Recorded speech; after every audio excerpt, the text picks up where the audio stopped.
Alrighty then. Oof, last video of the day here, or maybe not.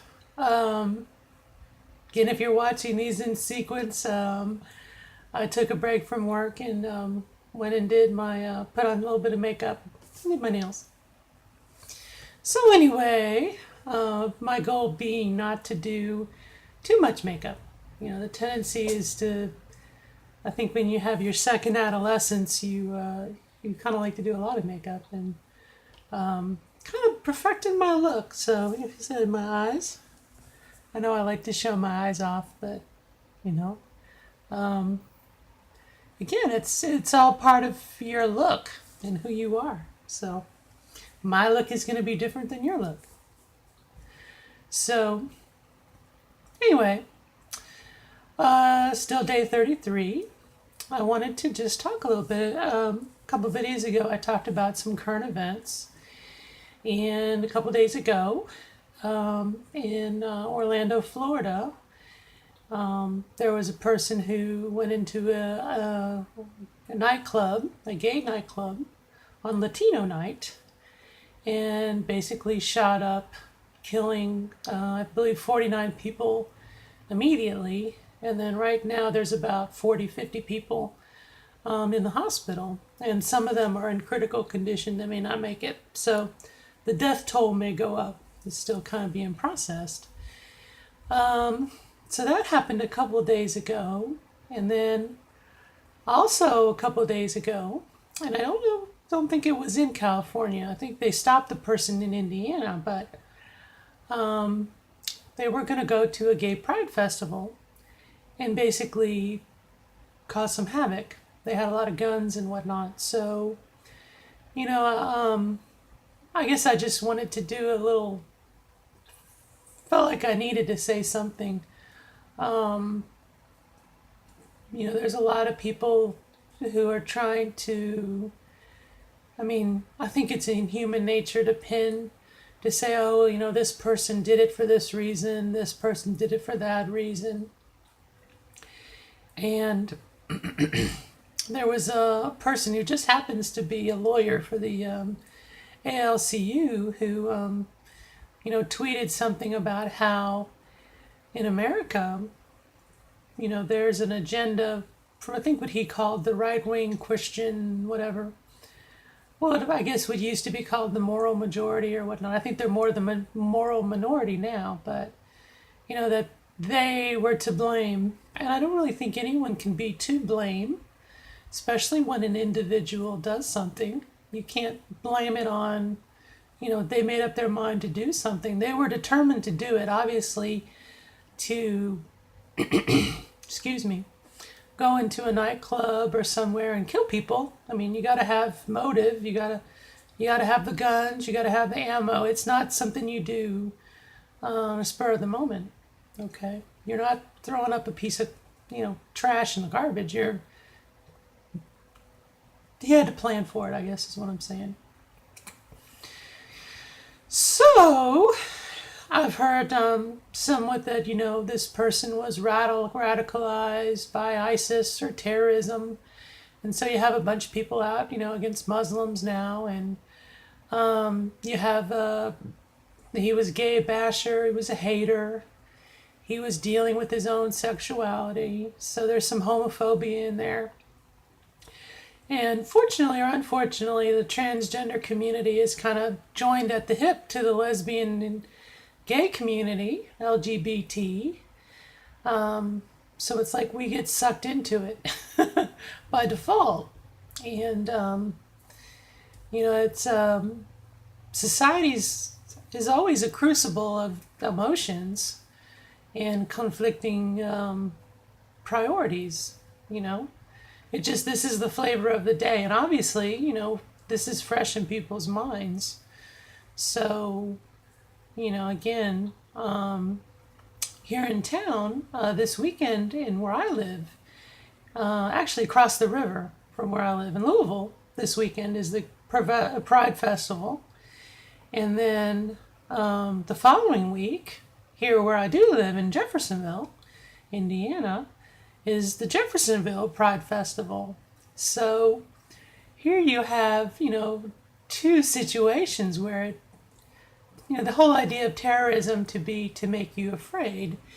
It, has that, am I afraid? I mean, obviously, I'm volunteering at the Kentucky one with Trans Women National, the local support group, and so, I'm not necessarily afraid, but at the same time, I'm concerned. But if you believe strongly in something, you won't be afraid. I mean, being afraid is okay, but obviously, in the case of this gunman in Orlando, he had, I believe it's called an AR-15 assault rifle, and he didn't go into this club with a pistol. I mean, this thing, I don't know how many bullets it had in it, but in the back of my mind, and I hope I never find out, but if a person has a pistol, there's probably somewhere between 11 and 15 bullets in the clip. The 16th person's going to make it. Again, do you cower in fear or do you stand up? I don't know. That's the whole idea, I think, behind movies like Disney's Bugs, where the ants stood up against the grasshoppers, and you have one grasshopper.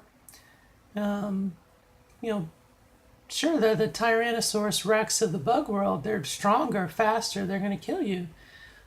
But one grasshopper against 50 ants, the ants are going to win. So, kind of like that situation, I don't know. If enough of us get together and say enough, or, do what you're going to do, but we're going to still be here, I don't know, maybe something will change. But anyway, that's just kind of my take on it. And it's very easy to blame, people's fears, especially in light of the bathroom bill and whatnot that have also been in the news lately. People get their fear up and then they start irrationally, and that's part of that terrorism, right? You get that knee-jerk reaction, oh my gosh, what am I going to do? You're not going to calm and think. And so hopefully cooler minds will prevail and whatnot. So that's my take on it. Another thing that has kind of been thrown around has been hate. And you kind of, when you bring Muslims and Christians and religion into it, and that might be an idea for another video, but with religion,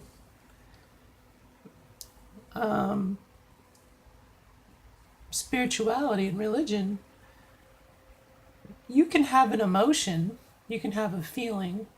Okay, let's say that I have a connection to God and I feel wonderful and thank you, and I do.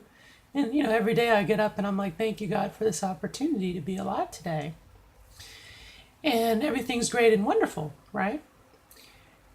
But the moment that I start to write down those ideas and make rules, what I guess would be a dogma, I begin to constrict myself. And so someone can look at a religion as a whole, and we'll take Muslim as for start, and say, oh, well, in the Quran, on page da-da-da-da-da, it says, kill the infidels, da-da-da-da-da. Kind of take it out of context, but, that allows someone to pick up the Quran and make a generalization about Muslims. In the same vein, someone can pick up a Bible and look it up and basically pull any bit of text they want out of context for any point they want to make, whether it be against gays or transgender folks or proving a certain point or whatever. So the moment that you take that religion and write down laws, it causes problems, and or can cause problems. You're going to alienate a group of people. And if I'm not mistaken, that was part of what I think Jesus kind of had trouble with in the temple, with the scribes and the Pharisees, saying, you all are making money off my dad. And, the spirit of the religion, it's you're getting closer or farther away from God based off of these laws. You can only do this on this day. You have to do this 5 times on this day. You have to, again, it's like, it's kind of like a bureaucracy, when the crux of it is your relationship to God, how you see God, if you believe in a God or gods, plural, or none, So, anyway, that's my 30 seconds on that. But to say that this guy killed because he's Muslim, or, you don't, someone doesn't commit a crime and do a homicide, or, rob a bank, and you say, oh, they did it because they're Christian. They committed an act, and it just so happens that they believe in Christianity, or they're a Baptist or whatever. It just so happens that this gunman in Orlando maybe subscribed to, part of Islam. And does that mean that all Muslims are bad? No. Again, but at this time, emotions are high, and people are looking for answers. So take that for what you will. So anyway, that's my take on it. Am I afraid? No. Now, truth be told, I'm 6'1". I'm a big mofo. And as I am gentle and whatnot, I am kind of like Andre the Giant. So I don't foresee anybody trying to knock me to the ground. But they might shoot me, And hopefully that won't happen. I'm not looking for trouble. But, I think about Mahatma Gandhi, supposedly, when Gandhi got killed, got assassinated, he was, as he lay there dying, he made a symbol with his hands that was of forgiveness. He forgave his killer the same way that the Pope, John Paul, forgave his assassin. There's a transgression. There's got to be some, emotion to it. And to forgive, if you're going on to the next life, depending on what you believe in or not, you're forgiving. Your soul is at peace. So take that for what you will. But anyway, that's it. Bye. Till next time.